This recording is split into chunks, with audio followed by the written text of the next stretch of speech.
অনন্তকোটি বৈষ্ণব মহান্ত রঘুনন্দনকে ডেকে ডেকে বললেন, রঘুনন্দন, তুমি চাঁদের বাজার বসিয়েছ বলেই আমরা এই চাঁদের বাজারে এসেছি।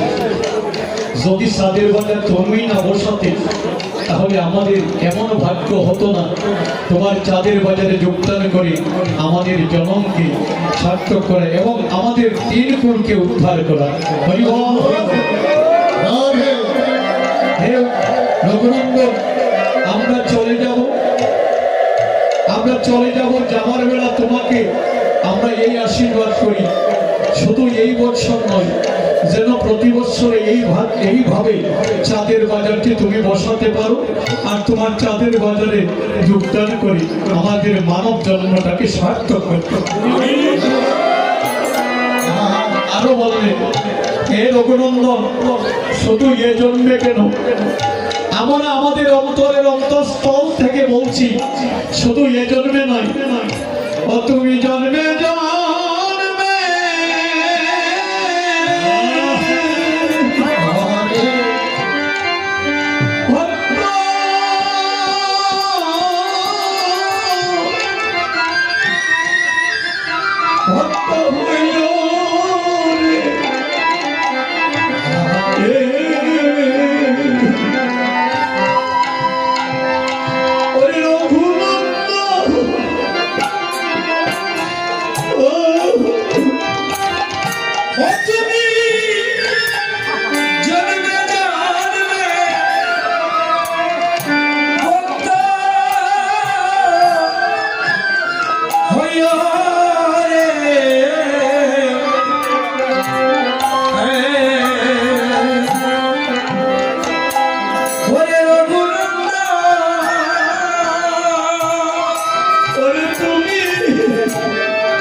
আপনার সবাই যার যার জায়গা থেকে ভক্তি করবেন, এখানে এসে ভক্তি করার প্রয়োজন নেই। যার যার জায়গা থেকে ভক্তি করবেন।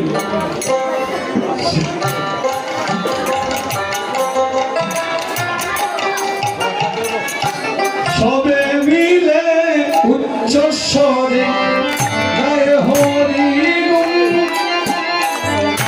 সবে মিলে উচ্চ স্বরে গায়ে হরি গুণ। হরে রাম প্রভু মল্ল চন্দন,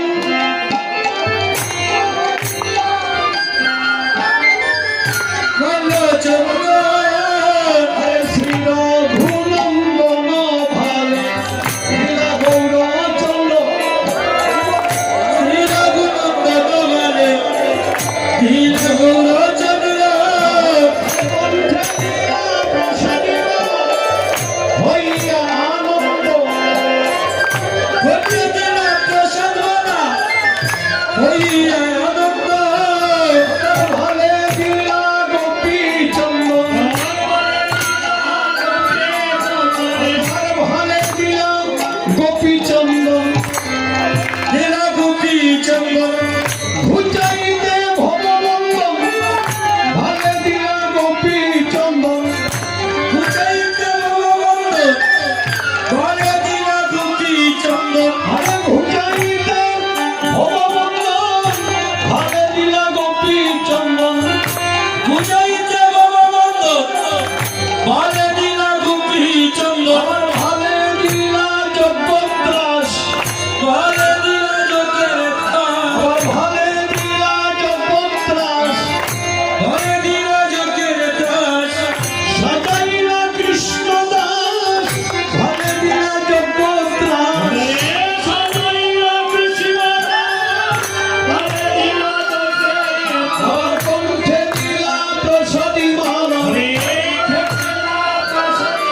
আমার কণ্ঠে দিলা প্রসাদী মালা, আমার কণ্ঠে দিলা প্রসাদী মালা।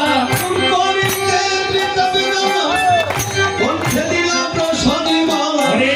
গুণ গাইতে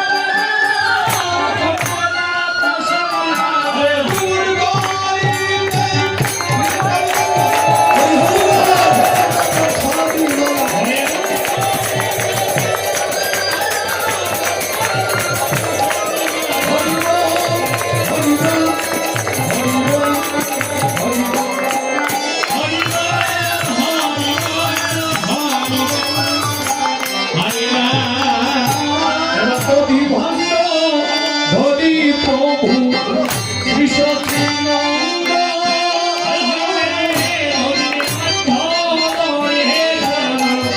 শ্রী সচিদানন্দ। এবার দধি ভাণ্ড ধরি প্রভু শ্রী সচিদানন্দ,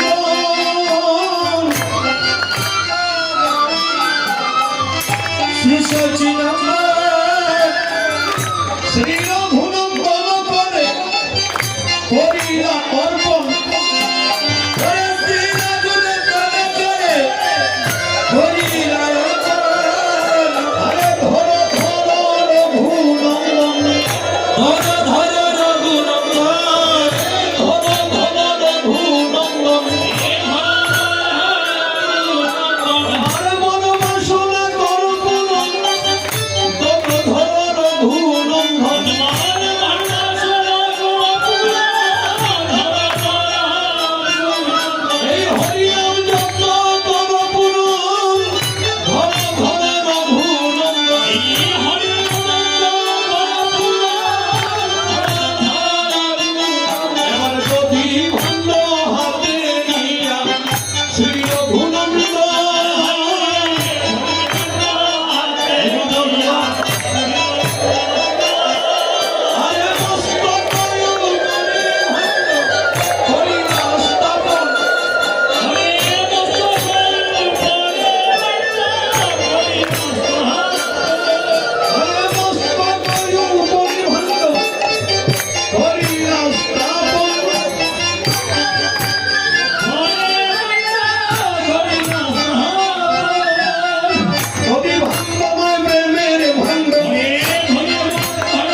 জনমন্ডলী, এবার আমি কিছু কথা বলবো, আপনারা মন প্রাণ দিয়ে শ্রবণ করুন।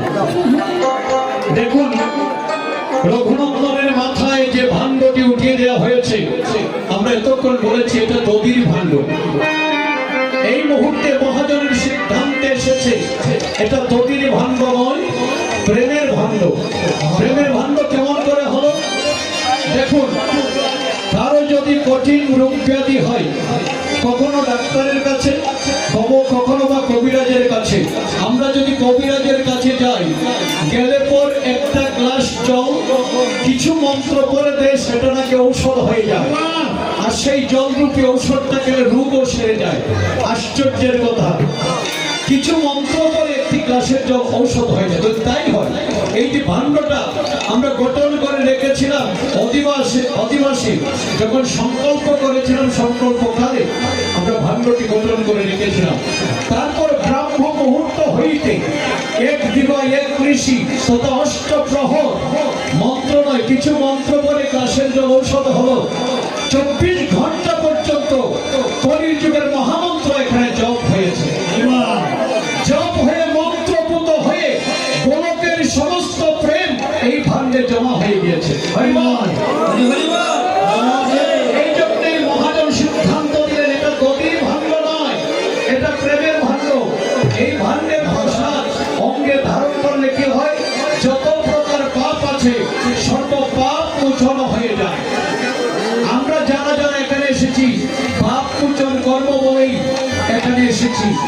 সজ্জন মন্ডলী, তার পূর্বে যে কথাটা আপনাদের কেন বলতে, যে যন্ত্রটা বন্ধ, আমি যে কথাটা বলতে চাই, এই ভাণ্ডের প্রসাদ অঙ্গে ধারণ করতে গিয়ে আমরা যদি হুড়াহুড়ি করি, হুড়াহুড়ি করার কারণে কারো শরীরে বিন্দু মাত্র একটু ধাক্কা লাগে, ধাক্কা লাগলে পর কি হবে জানেন? যত প্রকার পাপ আমরা এখানে মোচন করব, এর চতুর্গুণ পাপ হয়ে থাকে। যতগুণ পাপ এখানে মোচন হবে, এর চতুর্গুণ পাপ হবে। কথাটি বুঝতে পেরেছেন তো? কারোর সঙ্গে যেন কারো ধাক্কা না লাগে। ধাক্কা যদিও লাগে, যদি আঘাতপ্রাপ্ত হয় তাহলে আপনি অপরাধী হয়ে যাবেন, আর পাপ মোচনের পথ থাকবে না। কাজেই আপনারা ধীর চিত্তে একে একে গড়াগড়ি দিবেন। অনেকে ভাবতে পারেন ভাণ্ডটি মাটিতে পড়ার সাথে সাথে তার মহিমা গুণ এখান থেকে চলে যাচ্ছে। মহাজন সিদ্ধান্ত তা বলে না। মহাজন সিদ্ধান্ত বলে ভাণ্ডটি যখন মাটিতে পড়বে 24 ঘন্টা পর্যন্ত এই ভাণ্ডের মহিমা গুণ এখানেই থাকবে।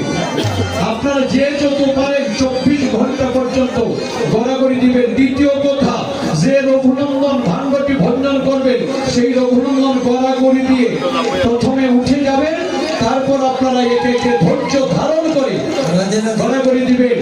ঘোরাঘুরি করে কখনো কন্যার্জন করা যায় না, ধৈর্যের প্রয়োজন আছে। ধৈর্য ধারণ করে রঘুনন্দন যাবার পর আপনারা গড়াগড়ি দিবেন। এবার